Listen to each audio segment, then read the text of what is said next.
김춘수 시인의 시를 소개합니다. 이 작품을 볼 때면 제가 발령받고 얼마 지나지 않아서 신학계 학생들을 만나서 처음 수업을 시작할 때 이 시를 낭송하고 서로 의미 있는 관계를 맺었으면 좋겠다고 인사했던 기억이 떠오르는 시입니다. 시인에 대해 살펴본 후에 시의 내용을 소개해 보도록 하겠습니다. 김춘수 시인을 소개합니다. 사진 참고하시면 좋을 것 같고요. 출생은 1922년 경남 통영에서 출생하였습니다. 그리고 2004년 사망하는데요. 그는 통영에서 보통학교를 졸업한 뒤에 서울로 올라와서 경기 국립중학교에 입학을 합니다. 그렇지만 낯선 도시와 학교 생활에 적응하지 못한 그는 졸업을 석 달 앞두고 자퇴를 하고 얼마 뒤에 일본으로 건너가서 아버지의 바람대로 법대에 지원합니다. 그렇지만 무심코 들어간 헌 책방에서 라이너 마리아 릴케의 시집을 접하고 그 시를 읽으면서 받은 충격으로 법학과는 거리가 먼 예술과에 입학하여 영미문학 서적들을 탐독하며 문학에 빠집니다. 그런데 일본 천황과 총독을 비판하다가 일본 경찰에 붙잡혀서 퇴학을 당하게 되고 한국으로 돌아와 고향에서 문학과 음악, 연극 등의 활동을 펼칩니다. 1946년 시와집 날개의 애가를 발표하며 등단을 하는데 사물의 본질을 파악하고자 하는 시를 주로 써서 인식의 시인으로 불립니다. 초기에는 릴케의 영향을 받아서 사물의 존재와 의미를 추구하는 시를 썼지만 1969년 타령조 기타 이후에는 언어의 이미지만을 추구하는 무의미의 시를 씁니다. 천재 교과서에서는 대상의 본질을 탐구하는 시를 주로 써서 인식의 시인으로도 일컬어진다라고 소개하고 있는데요. 시집에 구름과 장미, 꽃의 소묘 등이 있습니다.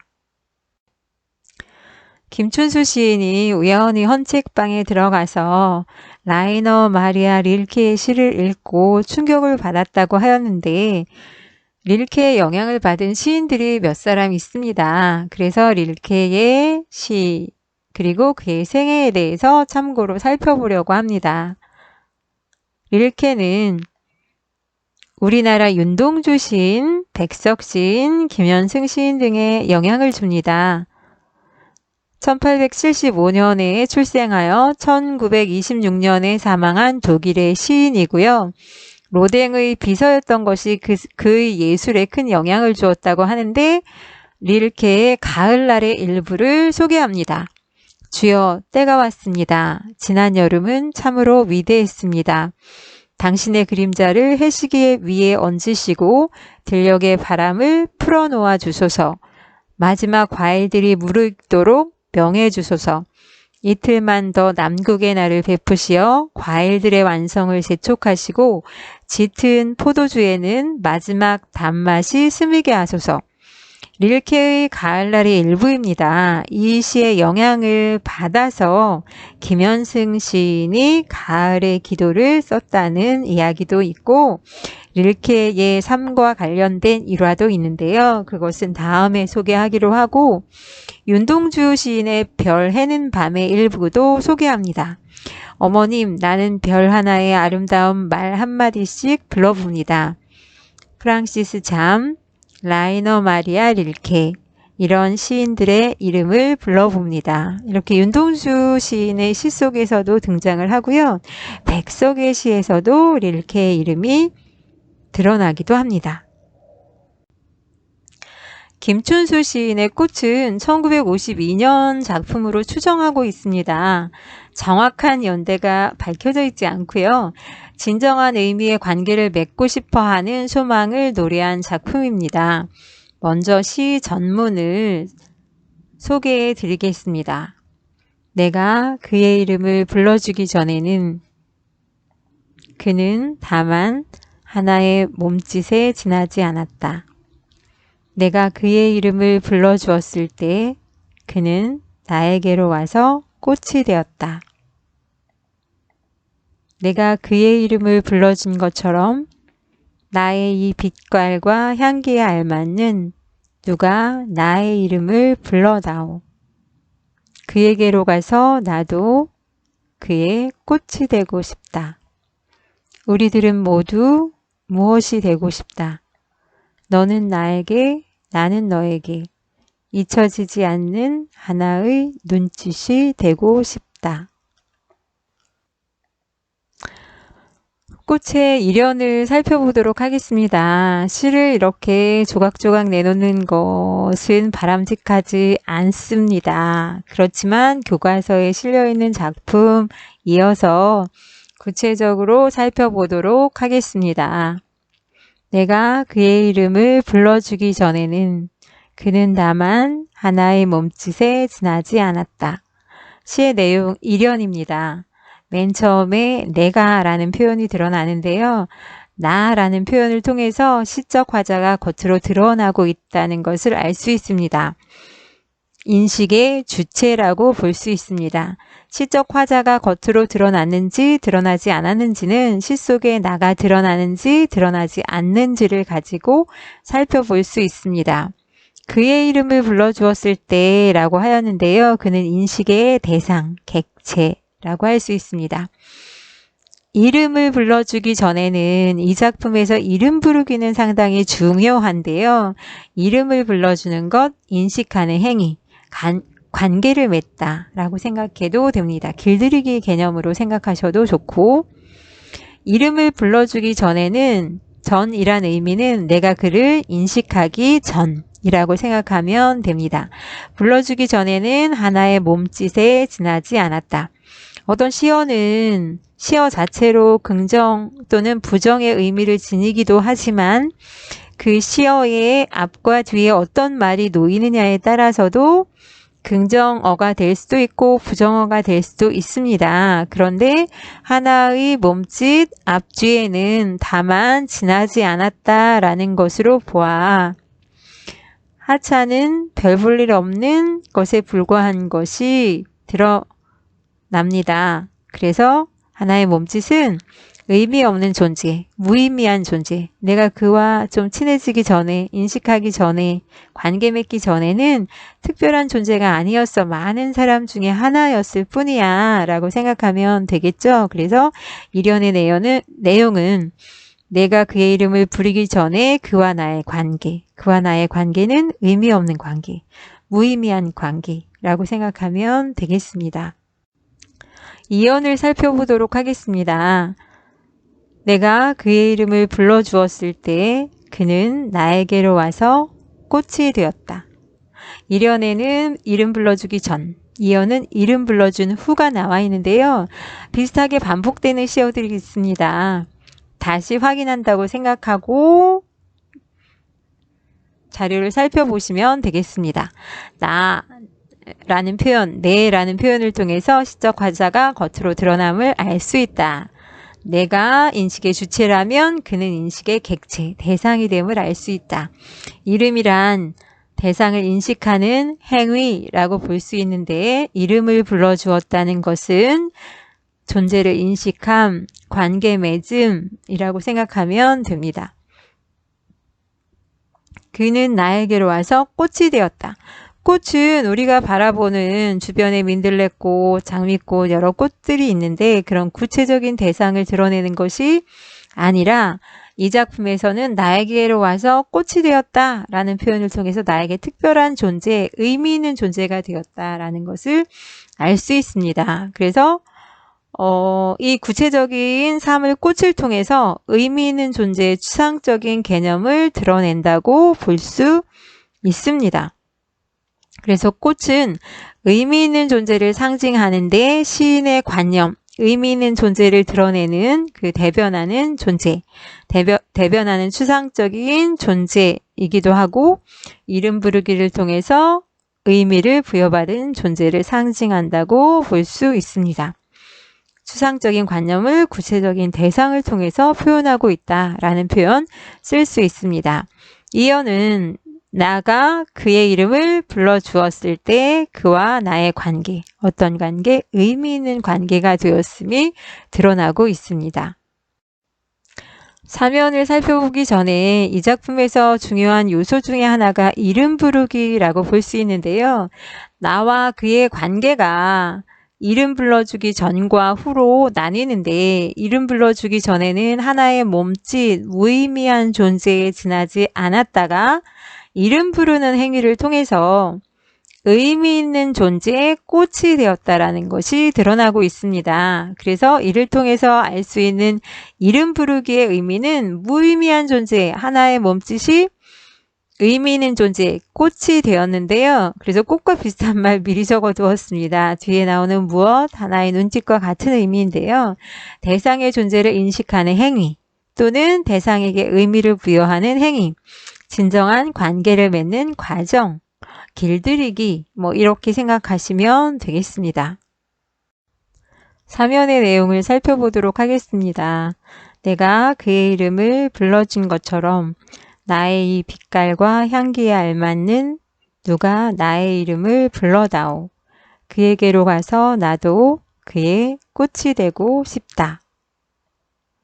나의 빛깔과 향기에 알맞는 이란 표현이 나와 있습니다. 내가 그의 이름을 불러주어서 그를 인식해서 그가 나에게로 와서 꽃이 된 의미 있는 관계를 맺었던 것처럼 나의 이 빛깔과 향기에 알맞는, 내게 알맞는, 그래서 빛깔과 향기는 존재의 본질, 나의 본질을 드러내는 거라고 할 수 있고요.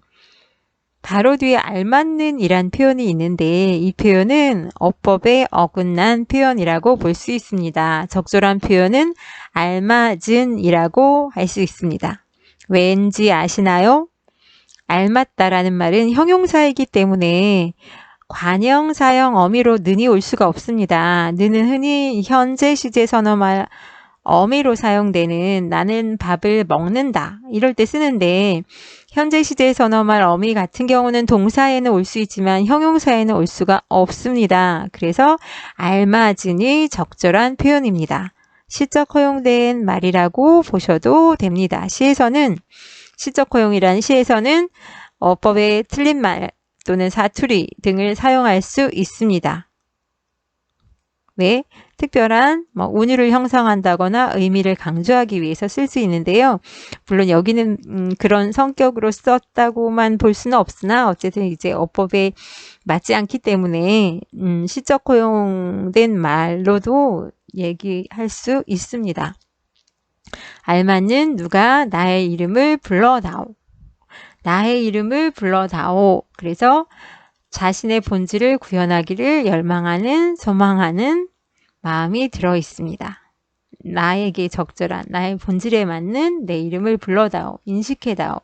그렇다면 그에게로 가서 나도 그의 꽃이 되고 싶다, 머무고 싶다, 소망이 드러나는데요. 꽃은 의미 있는 존재라고 볼 수 있기 때문에 누군가에게 나도 의미 있는 존재가 되고 싶은 소망이 드러나고 있습니다. 그래서 사면은 누군가 나의 이름을 불러주기를 소망함, 누가 나의 존재의 본질을 구현해 주기를 소망함이라고 할 수 있습니다. 사연의 내용을 살펴보도록 하겠습니다. 우리들은 모두 무엇이 되고 싶다. 너는 나에게, 나는 너에게 잊혀지지 않는 하나의 눈짓이 되고 싶다. 우리라는 표현이 나왔는데 그 앞에서 내가 그의 이름을 불러주기 전에는 내가 그의 이름을 불러주었을 때 내가 그의 이름을 불러준 것처럼 나에서 우리로 의미가 확장되어 가고 있음을 알 수 있습니다. 나에서 우리로 확대되고 있다. 심화되고 있다. 라는 표현 쓸 수 있습니다. 무엇이 되고 싶다. 뭐가 되고 싶은 걸까요? 꽃이 되고 싶은 거잖아요. 꽃의 의미가 무엇이었습니까? 의미 있는 존재였습니다. 그러니까 우리는 모두 의미 있는 존재가 서로에게 되고 싶다. 우리들은 모두 무엇이 되고 싶다 해서 나의 소망이 우리의 소망으로 확대, 심화되고 있다라는 말 쓸 수 있습니다. 잊혀지지라는 말도 적절하지 않은, 어법에 맞지 않는 표현입니다. 맞는 표현은 뭘까요? 왜 틀렸을까요?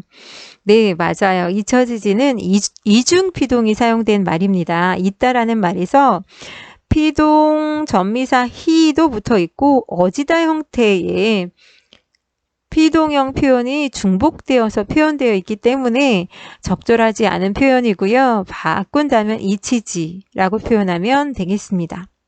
이것도 시적 허용된 말이라고 아셔도 좋겠습니다. 그러니까 시적 허용된 표현 2개를 찾으라고 한다면 알맞는, 잊혀지지 찾으셔도 됩니다. 어법에 맞지 않는 표현이 지금 2개가 드러나고 있습니다. 하나의 눈짓이 되고 싶다. 하나의 의미가 되고 싶다 라고 할 걸 눈짓이라고 표현하고 있는데요. 의미 있는 존재가 되고 싶음을 드러내고 있습니다. 사연에 보면 되고 싶다, 되고 싶다 반복해서 표현하고 있는데 그것은 그만큼 강한 소망, 의미를 강조한다고 보셔도 되고 운율도 형성한다고 보셔도 됩니다. 되고 싶다의 반복을 통해서 운율도 형성하면서 의미를 강조하는데 어떤 의미? 소망을 강조합니다. 그래서 간절하고 절실한 어조가 드러나는 시입니다. 사연은 서로에게 잊히지 않는 눈짓이 되기를 소망함, 의미 있는 존재가 되기를 소망함으로 정리하시면 되겠습니다.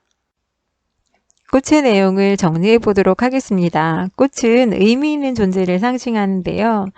종류는 시대상 현대시입니다. 1952년에 나온 시로 1894년 이후이기 때문에 현대시로 보고요. 형식상 자유시입니다.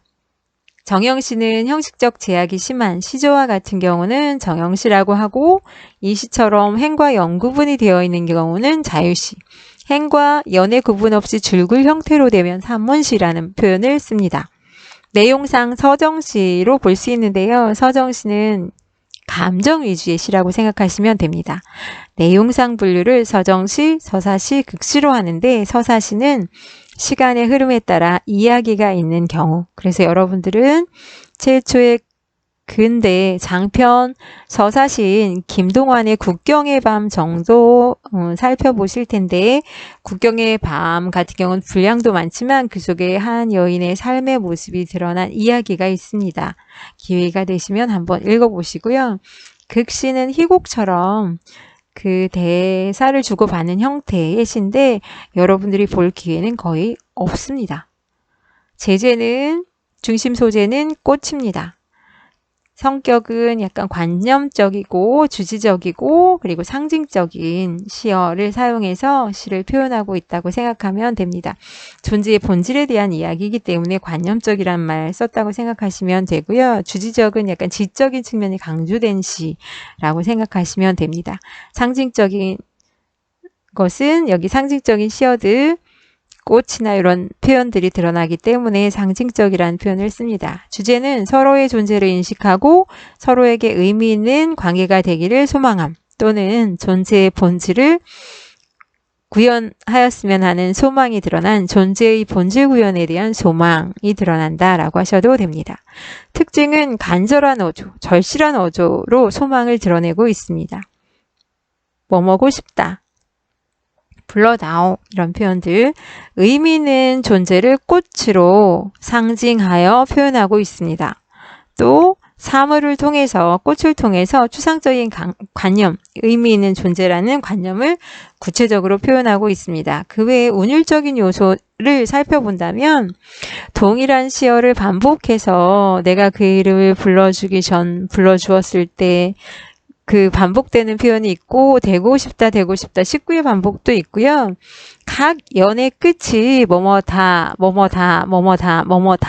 동일한 말로 끝났습니다. 가군의 요소가 형성되고 있다고 볼 수 있습니다.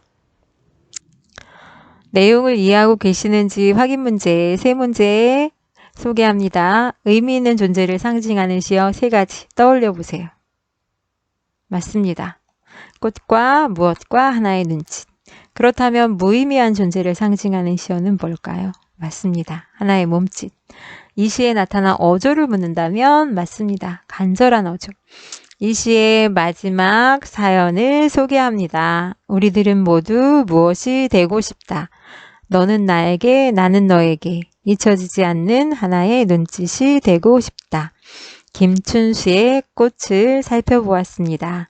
고맙습니다.